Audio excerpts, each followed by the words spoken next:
बड़ा पाल रे सब बड़ा बडेरा, सब बड़ा बडेरा वो जी, सब लोग लगाया वो जी, ठाकरिया ने संगला वो जी।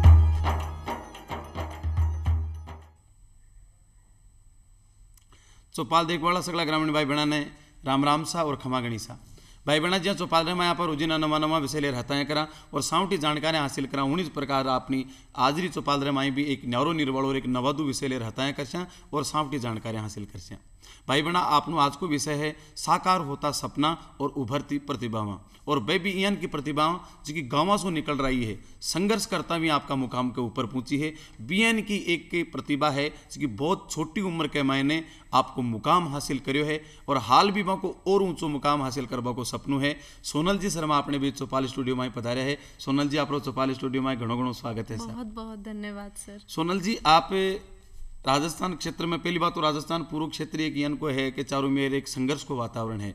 आपने पूर्व आतुर्ण राजस्थान देखा तो पीने की भी बहुत पानी की समस्या है। तो आप सबसे पहले तो आपके पारिवारिक पृष्ठभूमि के बारे में बताओ कि आपकी पारिवारिक पृष्ठभूमि किस प्रकार की है। सर पारिवारिक पृष्ठभूमि की अगर मैं बात करूं तो मैं किसान परिवार से आती हूं, जहां मेरे पिता का दूध का व्यवसाय है। हमारी गौशाला है जहां हम गाय पालते हैं और मेरी माता जो है वो एक हाउसवाइफ है। उसके अलावा हम घर में 4 भाई बहन हैं। मेरी बड़ी बहन है, सेकंड नंबर पे मैं हूँ, फिर मेरा भाई है और मेरी सबसे छोटी बहन है। हम सभी एजुकेशन में बहुत आगे हैं। और ये सब बताने से पहले मैं बताना चाहूँगी कि मेरे मम्मी पापा की इंटर रिलीजन मैरिज हुई थी। तो आज ये बताना बहुत ईजी है कि वो इंटर रिलीजन मैरिज हुई थी, लेकिन उस टाइम पर वो काफ़ी बड़ी बात होती थी कि एक माता मतलब एक इंसान की इंटर रिलीजन मैरिज हो। तो मेरे पापा ब्राह्मण समाज से हैं, मतलब हिंदू हैं, और मेरी मम्मी जो है वो सिख थी। तो उस टाइम पे समाज ने थोड़ा जो है वो बॉयकॉट किया था और बहुत ही इश्यूज आए थे और वो हम आज तक देखते भी आ रहे थे। लेकिन कहीं ना कहीं हम, मेरे अंदर और मेरे बाकी भाई बहनों के अंदर हमेशा से यही था कि हमें एक ऐसा मुकाम हासिल करना है, हमें एजुकेशन के थ्रू जो इज्जत आज हमारी नहीं है उसको वापस लेकर आना है। तो हम वही हमेशा ध्यान रखते थे और मुझे आज खुशी है कि मैंने इतनी बड़ी चीज़ हासिल करी है, इतना बड़ा पद हासिल किया है कि जो इज्जत तब नहीं थी वो अब हमारे पास है। आप आरजेएस का पद के ऊपर पूछे और वे भी साथ में और भी कई गतिविधियां का मैंने भाग लिया हो। आप एजुकेशन का माने बहुत अच्छा परचम ले रहा है, खेल का क्षेत्र में बहुत अच्छा परचम ले रहा है। तो आप शिक्षा क्यों जो आपको वातावरण जो शिक्षा कठा तक प्राप्त करी, किस प्रकार से प्राप्त की, बीका बारे में भी बताओ। देखिए मैंने जो एजुकेशन है, अगर मैं प्राइमरी लेवल से बात करूं तो मैंने केंद्र विद्यालय संगठन जो है उससे अपनी पढ़ाई करी। स्कूली शिक्षा जो है मेरी वो वहीं से हुई थी। केंद्र विद्यालय में जब मैं पढ़ती थी तो मैं पढ़ाई के साथ साथ बाकी एक्टिविटीज़ में भी पार्ट लिया करती थी। गेम्स हो गए, एनसीसी हो गया, एनएसएस हो गया, कोई डिबेट है तो वहाँ, एंकरिंग हुआ तो वहाँ। और इसके साथ साथ ऐसा नहीं था कि मैं एक ही तरफ ध्यान दे रही थी। कोई भी एक्टिविटी होती थी, सिर्फ पार्टिसिपेट करना मेरा एम कभी नहीं रहा। मेरे को हमेशा ऐसा होता था कि कोई रैंक तो लाना ही है। बिल्कुल। तो कोई भी एक्टिविटी हो हमेशा रैंक लाती थी, भले स्पोर्ट्स हो, एजुकेशन से रिलेटेड हो, पढ़ाई से रिलेटेड हो या किसी से भी रिलेटेड हो। इसके साथ साथ पढ़ाई जब मैं करती थी तो 10th और 12th में भी मेरा मेरिट है, मतलब मैंने एक नॉर्मल परसेंटेज से पास नहीं किया है, मेरा मेरिट है। 12th में भी मैं अगर आपको बताऊं तो मुझे मेरिट सर्टिफिकेट हिंदी में है, जो टॉप 100 बच्चे जो ऑल ओवर इंडिया में होते हैं उन्हीं को मिलता है, वो मेरिट सर्टिफिकेट मेरे पास है। और इकोनॉमिक्स में मेरे पास जो है वो राजस्थान में मैंने टॉप किया था। 10th में भी यही था कि मैं साइंस और कॉमर्स भी ले सकती थी, लेकिन मैंने आर्ट्स ऑप्ट किया क्योंकि मुझे था कि मुझे आगे जाके सिविल सर्विसेज में या फिर कोई ऐसे ऊंचे पद पर जाना है। तो मैंने साइंस नहीं लिया या कॉमर्स नहीं लिया, जबकि मेरे इतने परसेंटेज थे कि मैं ले सकती थी। 12th जब मेरा कंप्लीट हुआ एक अच्छे परसेंट के साथ, मेरा अखबार में नाम भी आया, मेरे बहुत अच्छे परसेंट थे। फिर बारी आई कि अब मुझे क्या लेना चाहिए। या तो मैं सिविल सर्विसेज में जा सकती थी, यूपीएससी आईएएस वगैरह क्लियर कर सकती थी, या मैं कोई और प्रोफेशनल कोर्स कर सकती थी जो कि आर्ट्स में मैं कर सकती थी। बिल्कुल। तो मैंने लॉ लिया। जब मैंने लॉ लिया तो मैंने 5 ईयर कोर्स जो है वो लिया, उसमें मेरा 5 साल का लॉ था। और उसके बाद जब रिजल्ट आया तो मैंने गोल्ड मेडल लिया। गोल्ड मेडल ऐसे था कि मेरा फर्स्ट आया था, पूरी यूनिवर्सिटी मैंने टॉप करी थी और मुझे गोल्ड मेडल मिला। उसके अलावा मुझे भामाशाह अवार्ड भी मिला जो महाराणा मेवाड़ फाउंडेशन जो है वो देती है। फिर मैंने LLM किया, मास्टर्स ऑफ लॉ, उसमें मुझे फिर गोल्ड मेडल मिला, मैंने मास्टर्स में भी टॉप किया। उसके अलावा मुझे चांसलर्स अवार्ड मिला। चांसलर्स अवार्ड उसको मिलता है जो कि सिर्फ लॉ के जो अलग अलग सेक्टर्स हैं, जैसे कि अगर BA LLB एक कोर्स है, LLM एक कोर्स है, डिप्लोमा एक कोर्स है, तो ऐसे जितने भी कोर्स होते हैं जो सब उन कोर्सेज को टॉप करता है पूरी यूनिवर्सिटी में, सारे कॉलेजेस में, उसको चांसलर्स अवार्ड मिलता है जो कि गवर्नर साहब देते हैं। तो वो भी मुझे इसी साल इसी साल मिला। उसके अलावा मैंने एनसीसी में बी और सी सर्टिफिकेट कर रखा है। मैंने एनएसएस में कई कैंप्स अटेंड कर रखे हैं जो नेशनल लेवल के अटेम्प्ट्स होते हैं, वो कैंप्स अटेंड करे हैं। मैंने डिबेट कॉम्पिटिशन्स जो नेशनल लेवल के डिबेट्स हैं, मैंने उसमें प्राइज़ जीते हैं, फर्स्ट सेकंड रैंक जीता है। उसके अलावा कोई भी एंकरिंग कॉलेज या यूनिवर्सिटी लेवल पे कोई भी एंकरिंग होती थी मैंने वो करी है। मैंने डांस में नेशनल लेवल पे डांसेस किए हैं, मैंने गाने गाए हैं। तो मुझे लगता है कि, और अगर मैं गेम्स के बारे में बताऊँ तो उसमें मैं 4 बार वॉलीबॉल नेशनल गई हूँ। तो मुझे नहीं लगता कि मैंने पढ़ाई के साथ साथ कोई और फील्ड छोड़ा हो जो कॉलेज में कहीं और कोई एक्टिविटी होती थी। मतलब कोई और एक्टिविटी हो रही है, सोनल का नाम तो जरूर आएगा, और सिर्फ पार्टिसिपेट की तरह ही नहीं, उसमें रैंक भी मैं लेती थी। यानी कि एक सपूत बेटी हो आप, और सपूत बेटी होने के साथ साथ बहुमुखी प्रतिभा की धनी हो। इनको कोई क्षेत्र को नहीं जिसके मायने आप पे भाग नहीं ली, और भाग लेने के साथ साथ भी में भी रैंक लेकर के रैंक लेकर आए। तो यानी कि प्रतियोगिता की भावना आपके मायने बचपन से ही। जी बिल्कुल। तो अब प्रतियोगिता की भावना है, आप टाबर ने बहुत आगे ले जाए है, बहुत आगे तक पहुंचावे भी को मुकाम हासिल करवावे। आप एक बात बताइए कि मैं चाहती तो 12वीं के मैंने मैं वो सब्जेक्ट कॉमर्स भी ले सके ही, साइंस भी ले सके ही, तो एक बात निकल रहा है कि कटे न कटे आदमी ने जो को सपनों साकार करनू है बिकी तैयारी स्कूली और कॉलेज जीवन से चालू हो जाए। बिल्कुल। तो कई बात सही है, एक बार हम जरूर बताओ कि आज भी जगह टाबर स्कूल कॉलेज में आपका सपना न प्राप्त करवा तो नहीं बैठे हूँ तैयारी चालू कर दे। जी, जब मैं स्कूल में थी तो मैं एंकरिंग किया करती थी, मैं स्कूल की कैप्टन थी। तो मुझे लगता था कि मुझ में वो चीज़ है जो एक रोल एक ऐसा प्ले करेगी जो कि लीडिंग रोल होगा, कि मैं सब है और मैं एक लीडर की तरह वहां पे काम कर रही हूँ। तो मुझे हमेशा से यही था कि मुझे आगे जाके कोई भी जॉब हो या ना हो, पर मुझे कुछ ऐसा काम करना है कि मैं एज अ लीडर वहां प्रेजेंट करूं। तो मुझे हमेशा से यही था कि मुझे आगे भी पढ़ाई ऐसी ही करनी है कि वहां मैं लीडर बनूं। साइंस और कॉमर्स के थ्रू भी मैं वो काम कर सकती थी, लेकिन आर्ट्स में जाकर के मुझे लगता था कि मेरी प्रतिभा और ज़्यादा उजागर होगी और मैं उसको और ज़्यादा पॉलिश करके आगे बढ़ सकती हूँ। तो मैंने इसीलिए 10th मेरा बहुत अच्छा स्कोर था, लेकिन मैंने कॉमर्स या साइंस नहीं लिया। इसलिए आज भी कार्यक्रम में देख रहे बस सगड़ा के लिए एक प्रेरणा की बात है कि आपकी स्कूली और कॉलेजी जो जीवन है 20वीं आपकी तैयारी चालू कर दे। एक बात और है, आप गेम्स के मायने 4 बार नेशनल खेले हो वॉलीबॉल के मायने, एनसीसी, एनएसएस, भाषण प्रतियोगिता, डिबेट। तो शिक्षा के साथ साथ की सह शैक्षणिक गतिविधियां हैं, आपको भी सफलता में कहीं योगदान है? इसका सफलता में ऐसा योगदान है कि मैंने इससे ये सीखा है कि आप कोई भी काम करो, एक टाइम पे एक ही काम करो। एक टाइम पे जब आप एक ही काम कर रहे हो और उसमें आपने ये सोच रखा है कि मुझे इसमें जीतना है, मुझे यहाँ पे दिखाना है कि अगर 1000 बच्चे खड़े हैं तो सोनल शर्मा का नाम पता होना चाहिए कि वो भी पार्टिसिपेट कर रही है। क्योंकि एक जब छोटा लेवल होता है, मैं उदयपुर में पार्टिसिपेट कर रही हूँ, वहाँ तो मुझे कहीं ना कहीं कोई ना कोई जानता होगा, पर जब मैं इंडिया लेवल पर जा रही हूँ वहाँ मुझे कोई नहीं जानता है। और वहाँ जाकर के मेरा मन अंदर से होता था कि वहाँ जाकर के जब मैं रिप्रेजेंट करूँ तो पता होना चाहिए कि सोनल नाम की एक लड़की ने रिप्रेजेंट किया था और ये वो लड़की है। बिल्कुल। तो ये चीज़ मुझे इधर भी हेल्प करी। जब मैंने तैयारी शुरू करी मेरे पास कोई ऑप्शन नहीं था कि मैं कोई कोचिंग करूं, क्योंकि परिवार की स्थिति ऐसी थी कि मैं कोचिंग नहीं कर सकती थी। तो मुझे यही था कि भले मैं कोचिंग नहीं कर रही हूं, मैं सेल्फ स्टडी कर रही हूं, बहुत ऊंचा एग्जाम है, 3 लेवल होंगे, मैं कैसे करूंगी। और पहले अटेम्प्ट में मैंने सोच रखा था कि मुझे निकालना है। तो यहाँ मुझे ऐसे हेल्प करी कि मुझे था कि जब मैं एग्जाम दूं तो पता चल जाना चाहिए सोनल ने एग्जाम दिया है। अब वो कैसे हो सकता था, वो सिर्फ रिजल्ट के थ्रू हो सकता था, और वो मैंने करके दिखाया। बिल्कुल बिल्कुल।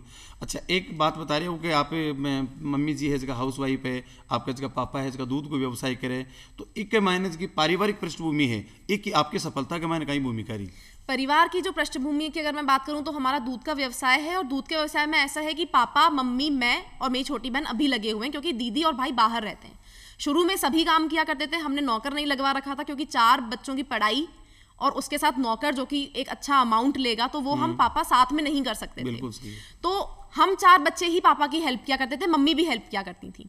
तो अब सुबह 4 बजे डेली उठना है, कल मेरा पेपर है आरजेएस का, तो भी मुझे आज काम करना है, और पेपर नहीं है तो भी मुझे आज काम करना है। तो ये चीज ऐसी थी कि सुबह 4 बजे उठना है और रात में 12 बजे सोना है। तो एक वो कंसिस्टेंसी जो कहते हैं ना कि आपको अपना टाइम, हर काम एक टाइम पर करना है, इस चीज ने मुझे यहाँ बहुत हेल्प करी कि फर्स्ट अटेम्प्ट में निकालना है, जब वो नहीं निकला तो फिर ऐसा था सेकंड अटेम्प्ट में तो निकालना ही निकालना है, और वो टाइम मैनेजमेंट हमेशा से था, तो मैंने सेकंड अटेम्प्ट में निकाल दिया। आप नेट जेआरएफ भी हो, आप चाहता तो कॉलेज लेक्चरर भी बन सके, लेकिन थे एक क्षेत्र नहीं क्यों चुने, न्यायिक क्षेत्र नहीं क्यों चुने, जज बनवा कोई था के बीच में, वो जज वो की? देखिए, नेट के अलावा एक जेएलओ का एग्जाम होता है, जूनियर लीगल ऑफिसर, उसका मेंस भी मेरा क्लियर है। तो ऐसे कई एग्जाम्स मेरे और भी क्लियर थे इस आरजेएस के अलावा। लेकिन क्योंकि मैं हमेशा से कॉलेज में एंकरिंग किया करती थी, जैसे कि मैंने पहला भी बताया, मैं एंकरिंग किया करती थी। तो कोई भी जजेस आ रहे हैं कॉलेज में या कोई भी ऐसी पर्सनालिटी आ रही है जो जुडिशियल सर्विसेज से रिलेटेड है, तो जब वो आते थे हाई कोर्ट सुप्रीम कोर्ट के जजेस, तो जब मैं एंकरिंग किया करती थी तो एक ऑरा क्रिएट होता था कि जजेस एंटर हो रहे हैं, सब उनको एक रिस्पेक्ट दे रहे हैं, वो सब कुछ खड़े हो रहे हैं, और जैसे वो एक आ रहे हैं तो कैसे गार्ड्स वगैरह आ रहे हैं। तो ये चीज़ देख करके मैं काफ़ी बहुत ज़्यादा प्रोत्साहित होती थी कि मुझे भी ये चीज़ चाहिए। जैसे जब मैं कॉलेज में थी तो मूट कोर्ट कॉम्पिटिशन्स हुआ करते थे, उसमें उन कॉम्पिटिशन्स में हमको एज अ लॉयर रिप्रेजेंट करना होता था। वो भी कॉम्पिटिशन्स मैंने नेशनल लेवल पर किए हैं और मैं उसमें प्राइज़ लेकर आई हूँ। लेकिन मुझे कभी ये नहीं था, क्योंकि मुझे कॉलेज में टीचर्स बोला करते थे, सोनू तुम बोलती बहुत अच्छा हो तो तुम एडवोकेसी की तरफ जाना, तुम वकील बनना। पर मैंने अंदर सोच रखा था कि नहीं, मुझे बनना है तो जज ही बनना है। चाहे बोलने की है वो ठीक है, वो एक तरफ मेरी प्रतिभा है वो ठीक है, पर बनूंगी तो मैं जज ही बनूंगी। अच्छा, एक बात और है कि आप सारा क्षेत्र का मायने बहुत आगे हो और था कुछ भी बन सका है, क्योंकि जिस हिसाब के ताकि प्रतिभा है निश्चित रूप से थे जो या जिके आंगले कर दिन मन वो बनना है, निश्चित रूप से आप बनता। लेकिन एक बात निकल रही है कि कोई भी चीज़ की सफलता में कटे न कटे कोई प्रेरणा दिया करे, कोई ना कोई प्रेरणा को योगदान दिया करे। आपके यानी कि ग्रामीण पृष्ठभूमि से आप निकले हो, तो आपको जो को भी हम अति देर का जवाब दिया है, आई निकल रहा है कि जिसकी ताने मोटिवेशन मिली है, प्रेरणा मिली है, वह खुद थे ऑब्जर्वेशन करिए, समाज ने देख देख कर प्राप्त करिए। तो एज का लोग किया करें वो मोटिवेशन महत्वपूर्ण है या खुद को अध्ययन कर और विश्व आदमी में चेतना जागे वो महत्वपूर्ण है? देखिए, कोई कहकर आपको मोटिवेशन नहीं दे सकता, कोई कहकर आपको कितने दिन कितने टाइम तक मोटिवेशन दे देगा। एक्चुअल मोटिवेशन, असली प्रेरणा आप में तब आएगी जब आप लोगों को ऑब्जर्व करके जो आप खुद लेते हो, क्योंकि वो मन से निकलेगी। क्योंकि मैं बचपन से 4th क्लास से मैं डेयरी का काम कर रही हूँ, मुझे दूध निकालना आता है, डेयरी का गोबर उठाना आता है, गोबर थेपना आता है, गायों को चारा डालना आता है, चारा काटना आता है, मुझे सब काम आता है। तो वो जब मैं 4th कक्षा से कर रही थी और मैं अपने पिता को देख रही थी कि मैं सुबह 4 बजे उठ रही हूँ तब भी वो डेयरी में काम कर रहे हैं, मैं स्कूल से आ रही हूँ, कॉलेज से आ रही हूँ तब भी वो डेयरी पे काम कर रहे हैं, मैं रात में सो रही हूँ तब भी वो डेयरी का काम करके ही सो रहे हैं। तो जब वो इस उम्र में इतनी मेहनत कर रहे हैं तो मेरी तो उम्र उनकी आधी है, तो मैं क्यों नहीं इतना काम करूं, इतनी मेहनत करूं पढ़ाई के फील्ड में कि मैं उस मुकाम को हासिल करूं जो वो अब नहीं कर सकते। तो मेरा हमेशा से प्रेरणा स्रोत मेरे पिता ही रहे। अच्छा, बहुत अच्छी बात है। तो मैं पहले ही बताइए आपने कि आप सपूत बेटी हो और आपने देख रहे और लोगों ने भी प्रेरणा मिल सी, लेकिन ये सफलता के मायने थाने बीच में कटे कटे कोई संघर्ष को सो महसूस हो लो भाई, बहुत ज़्यादा जटिल संघर्ष करना पड़ रही है, कटे कटे रुकावटा भी महसूस हुई सी, तो कहीं कहीं रुकावटा महसूस हुई आपने? देखिए, रुकावट अगर जो पढ़ाई के फील्ड में होती है वो मेन रुकावट होती है कि पढ़ाई का मटेरियल होना। अगर आपके पास इतना मटेरियल है जो एक किसी भी एग्जाम को निकालने के लिए सफिशिएंट है तो कोई प्रॉब्लम है नहीं। मेरे साथ ये सबसे बड़ी मुझे लगता है कि प्रॉब्लम रही। वो प्रॉब्लम ऐसे रही कि कभी भी मैंने बुक्स नहीं खरीदी। आज मैंने आरजेएस की परीक्षा जो है वो उत्तीर्ण करी है, पर आज भी मेरे पास कोई भी लॉ की बुक नहीं है। मैं कॉलेज से बुक को इशू करवाती थी जो कि 10 दिन के लिए जनरली मिला करती थी। 10 दिन के लिए बुक मिली, उससे नोट्स बनाए और वो पढ़ा करती थी। तो मेरे पास आज जब फर्स्ट अटेम्प्ट में 45 सब्जेक्ट्स हुआ करते थे, उसके भी मेरे हर एक सब्जेक्ट का नोट्स बने हुए हैं, क्योंकि बुक्स खरीदने जितने पैसे नहीं होते थे, कोचिंग जाने जितने पैसे नहीं होते थे, क्योंकि बाकी भाई बहन भी हैं उनको भी पढ़ाना है। अगर मैं ही कोचिंग के सारे पैसे ले लूँगी, कॉलेज की फीस भी पे करनी है, तो बाकी बच्चों पे फिर उतनी एजुकेशन का ध्यान नहीं दिया जाएगा। तो यही सबसे बड़ी मेरे लिए जो एक चुनौती के रूप में सामने आई वो यही था कि कोचिंग नहीं है, कोई गाइडेंस नहीं है, बुक्स भी नहीं है, बेयर एक्ट्स भी नहीं है, और फिर मुझे एक ऐसी परीक्षा निकालनी है जहाँ पे छोटे मोटे अगर मैं सिर्फ पास हो जाऊंगी तो पॉसिबल नहीं है कि मैं उसको एंड तक जा पाऊँ। बिल्कुल सही है। तो वो मुझे लगता है कि सबसे बड़ी चुनौती थी। अच्छा, बहुत अच्छी बात बताइए। आप किताबें भी कोई खरीदी है, नहीं, कोई कोचिंग भी नहीं करी है, और फिर भी की प्रकार से समझदारी से आप दी कॉलेज में की किताब इशू करवाया और भी नोट्स बनाया और भी पढ़िया। तो पढ़वा को जो शेड्यूल हो वो की प्रकार से तय करो ताकि एज का आपने और भी लोग देख रहे कार्यक्रम में बने प्रेरणा मिले इसमें। देखिए, लॉ अगर मैं सिर्फ लॉ की बात करूं तो उसमें आपको नेट पर इतना मैटर नहीं मिलेगा। आज हम लोग टेक्नोलॉजी में इतने आगे बढ़ चुके हैं कि नेट पर हर चीज़ का मैटर अवेलेबल है, लेकिन लॉ का अगर मैं सिर्फ स्पेसिफिकली लॉ की बात करूं तो लॉ का मैटर इतना नेट पर नहीं होता है। अब आपको अलग अलग ऑथर्स की बुक्स ही लेनी होती हैं, तो मैं बुक्स वगैरह लिया करती थी, और मैं बेयर एक्ट्स जो कि जिसमें सिर्फ लॉ लिखा होता है, सिर्फ लॉ लिखा होता है, तो मैं दोनों को साथ में मिला करके पढ़ा करती थी। और फिर जो है 10 से 12 घंटे मिनिमम मैंने शुरू से दिए हैं, क्योंकि कोचिंग नहीं है, मुझे पता ही नहीं है कि मुझे कितनी तैयारी करनी है कि मेरा प्री भी निकले, मेरा मेंस भी निकले और मेरा इंटरव्यू भी निकले। तीनों का पैटर्न भी अलग होता है, तो तीनों निकलना है मुझे, और मेरे पास कोई भी तरह का गाइडेंस नहीं है। तो मुझे लगता है कि 10 से 12 घंटे शुरू में मैं देती थी और मैंने तैयारी भी बहुत जल्दी शुरू कर दी थी। मतलब मैं 4th ईयर मेरा जैसे ही कंप्लीट हुआ और मैंने तैयारी शुरू कर दी थी। तो 4 साल की गहन अध्ययन जिसको कहते हैं कि लोग आज मुझे ये भी कहते हैं कि तुम तो अंडरग्राउंड हो गई थी, तुम कहाँ थी 4 साल, तो हमने तो तुम्हें देखा ही नहीं। तो ये एक्चुअल चीज़ है भी कि मैं एकदम अंडरग्राउंड हो गई थी, कहीं बाहर नहीं जाती थी, कोई भी इवेंट में जो है वो अटेंड नहीं करती थी। तो मुझे लगता है यही इसी का रिजल्ट था कि फाइनली मैंने इस चीज़ को हासिल किया है। आप अंडरग्राउंड वाली बात बहुत बड़ी बताई, क्योंकि एक तरीके से आप तपस्या करवा जंगल के वहीं चलेगा। पहले ऋषि मुनि ने ज्ञान प्राप्त करना तो जंगल में चला जाया करता, 12-12 साल तपस्या करता, और बाद में जब ब्रह्म ज्ञान की प्राप्ति होती तो जनता में आता और फिर आपका ब्रह्म ज्ञान को भी कुछ चमत्कार दिखाया करता। तो आप भी 4 साल अंडरग्राउंड रिहाई को बहुत बड़ा आपने परिणाम मिलो। तो अब जगह तैयारी कर रही है, प्रतियोगी परीक्षा में RJS की भी कर रही है, RAS की भी कर रही है, IAS की कर रही है, बाल लोग कहीं करना चाहोगे भाई की प्रकार से आपकी तैयारी करें? देखिए, एग्जाम चाहे कोई बड़ा हो या छोटा, भले वो RAS, IAS, RJS जैसे बड़े एग्जाम्स हो या फिर कोई भी छोटा एग्जाम हो, एग्जाम मुझे नहीं लगता कि कोई भी एग्जाम छोटा होता है। तैयारी आपको बहुत हाई लेवल की करनी होती है। मतलब अगर आपको कोई भी एग्जाम क्लियर करना है तो 500% तो आपको देना ही पड़ेगा। उसके लिए मैं सिर्फ एक ही बात कहना चाहूंगी कि हमें कभी भी हताश होकर हार नहीं माननी चाहिए। जरूरी नहीं है कि कोई भी exam 1st, 2nd, 3rd attempt में निकल जाए। हर इंसान का लक भी इतना अच्छा नहीं होता है और इतनी तैयारी भी हो सकता है कि ना हो कि वो 1st, 2nd अटेम्प्ट में क्लियर हो जाए। तो मैं यही कहूँगी कि कभी भी हमें एग्जाम से हताश होकर, उसके रिजल्ट से हताश होकर रह नहीं जाना चाहिए। हमें तैयारी को कंटिन्यू करते रहना चाहिए जब तक कि हम उस चीज़ को हासिल ना कर लें। मतलब उसके पीछे बस पड़ जाओ कि चाहिए तो चाहिए ही, जब तक वो एक चीज़ अंदर से मोटिवेशन नहीं आएगा तब तक बहुत मुश्किल है। एक बहुत सा बच्चा का दिक्कत रहेगा, साहब मैं पढ़ना तो 8-8 घंटा, लेकिन माँ तो याद को नहीं रहे, तो वह ज्यादा भी पढ़े याद भी कौन रहे, कहीं कारण से वह कहीं कारण से किस प्रकार से याद रहे। देखिए, ये चीज मुझे लगता है उन बच्चों के साथ होती होगी जिसको कि कहकर किया जाता होगा कि तुझे ये बनना है, तुझे ये करना है। बिल्कुल बिल्कुल। अगर अंदर से आ रहा है मेरे कि मुझे ये चीज करनी है, तो 8 घंटे, मैं आपको मेरा खुद का एग्जाम्पल दे रही हूँ, पता ही नहीं चलता है कब 8 घंटे हो जाते हैं। अच्छी बात बताई। अच्छा, आप बताइए पारिवारिक पृष्ठभूमि से आपने ये प्रेरणा मिली कि हमारे पापा तो संघर्ष कर रहा है, तो मैं एको सपनों संजोई और वे सपना साकार भी कर दियो आप। लेकिन अब ते केवल परिवार के नहीं, पूरा देश के लिए गौरव की बात हो, तो अब ते सामाजिक क्षेत्र से जुड़े हो, तो समाज ने कहीं प्रदान करने की थारी कामना है कि मैं समाज को ये तो चीज देशी हूँ। मैं देखिए, जब मैं कॉलेज में थी तब मैं सोचती थी कि मुझे कोई भी चीज में अगर पार्टिसिपेट करना है तो मुझे वहाँ न्याय करना है। न्याय ऐसे करना है कि सिर्फ पार्टिसिपेट की तरह मैं वहाँ पे नहीं रहूँ, मुझे वहाँ रैंक लाना है, मुझे वहाँ पे एक अपना अटेंडेंस देकर आना है कि हाँ मैं हूँ यहाँ। तो अब मुझे लगता है कि जब मैं जज बन चुकी हूँ तो मुझे यहाँ पर भी न्याय करना है। न्याय ऐसे करना है कि जो गरीब है, जो एक्चुअल में जो नीडी है, जिसको जस्टिस चाहिए, मुझे उसको जस्टिस देना है। मुझे उसके जो जूते हैं उसमें पैर डालकर देखना है कि आज वो क्या चाहता है और मुझे उसको वो प्रोवाइड करना है। मतलब मुझे उसके शूज में जाके खड़ा होना है कि इसको क्या चाहिए। यानी कि जो को न्याय की रियली परिभाषा है, वास्तविक परिभाषा है, वह परिभाषा आप समाज के सामने प्रस्तुत करना चाहो कि न्याय की रियली परिभाषा है। और मैं आप भी पद के ऊपर बैठे हुए यहाँ सिद्ध कर दे, और निश्चित रूप से आपसे इस देश ने बहुत बड़ी अपेक्षा है। अब एक बात और पूछना चाहूँ, कहीं और को लास्ट पड़ाव है कि नहीं? एक्चुअल में मेरा एम है ही नहीं कि मैं RJS ऑफिसर बनूं। ये सिर्फ मैंने एक पड़ाव की तरह चुना है। मेरा मेन एम जो है वो है सुप्रीम कोर्ट से मुझे रिटायर होना है। अब सुप्रीम कोर्ट से रिटायर होना या सुप्रीम कोर्ट में जज बनने के 2 तरीके हो सकते हैं। या तो मैं एडवोकेसी के थ्रू जाऊं, एक एडवोकेट बन जाऊं और सुप्रीम कोर्ट फाइनली जाकर के मैं सुप्रीम कोर्ट जज बनूं और वहां से रिटायर हूं, या मैं इस सबसे छोटे पड़ाव से शुरू होकर के धीरे धीरे प्रमोशंस लेकर के और फिर मैं सुप्रीम कोर्ट से रिटायर हूं। तो मैंने जो है इसी को अपना चीज चुनी कि मैं जुडिशियल मजिस्ट्रेट 1st क्लास से शुरू करके प्रमोशंस देकर, इंटरनल एग्जाम्स देकर के धीरे धीरे प्रमोशन लेके और मैं सुप्रीम कोर्ट से रिटायर हूं। तो RJS बनना मेरा एम ना तो तब था ना अब है, मेरे को वहां जाना है।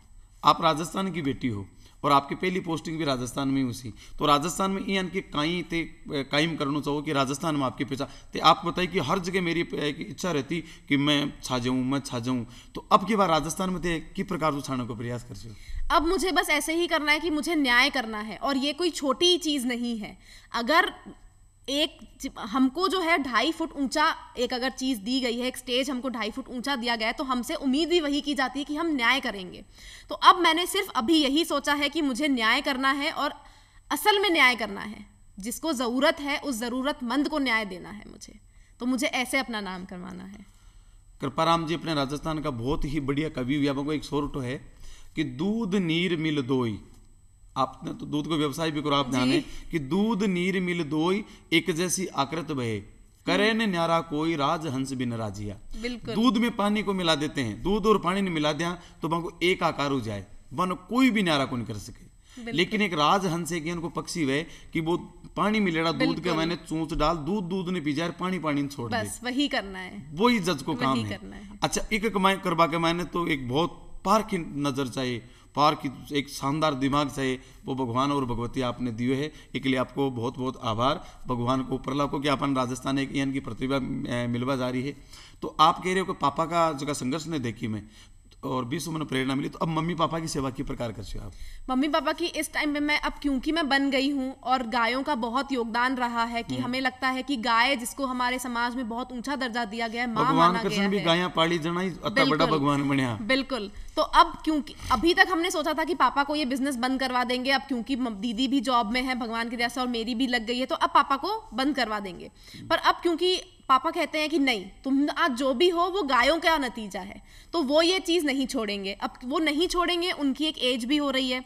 तो फर्स्ट जो मेरा एम है वो यही है कि जैसे ही मेरी सैलरी आएगी मैं घर पर एक नौकर रखूंगी जो पापा की हेल्प करवा सके डेयरी पर।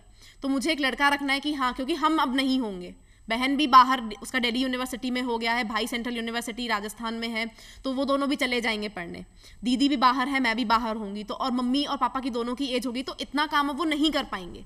तो अब मेरा फर्स्ट एम यही है कि मुझे एक लड़का रखना है जो पापा मम्मी की हेल्प कर पाए। यानी कि गायों के प्रति आज भी जी आपकी श्रद्धा है, आपके मम्मी पापा की श्रद्धा है कि बाकी सारी संताना है जी जोगी है, और जोगी संताना में बाद में भी क्या गायों को प्रताप है कि गाय का प्रताप सुन बीज गां तक पूछो। और रियल में अपनी भारतीय सभ्यता और संस्कृति आई संस्कार दे, यही संस्कार आपका मम्मी पापा में है, आप में है, भारतीय संस्कार है कि जी की बदौलत आज भी आप गाय से जुड़े रहो। गाय से जुड़ भगवान कृष्ण गायां चराता चराता भगवान वही गया, करणी माता गायां चरा चरा और पूरी दुनिया की लोग पूज्य होगी।